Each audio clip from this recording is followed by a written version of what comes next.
একদিন একটি বাঘ একটি গরুর উপরে আক্রমণ করলো। সেই গরুটি প্রাণে বাঁচার জন্য তার সমস্ত শক্তি একত্রিত করে দৌড়াতে থাকলো। দৌড়ানোর এক পর্যায়ে গরুটি একটি পুকুরের মধ্যে লাফ দিল।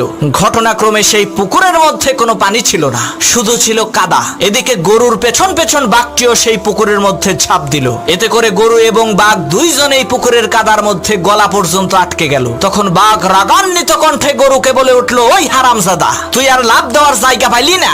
তুই ডাঙ্গায় থাকলে তোকে না হয় একটু মজা করে খাইতাম, কিন্তু এখন তো তুইও মরবি, আমাকেও মারবি। তখন গরু বলল, বাঘ ভাই, তোমার কি কোনো মালিক আছে নাকি? তখন বাঘ বলল, আরে আহাম্মক, আমি হচ্ছি বনের রাজা, আমার মালিক হবে কে? তখন গরু বলল, বাঘ ভাই শোনো, তোমার মালিক না থাকলেও আমার কিন্তু মালিক আছে।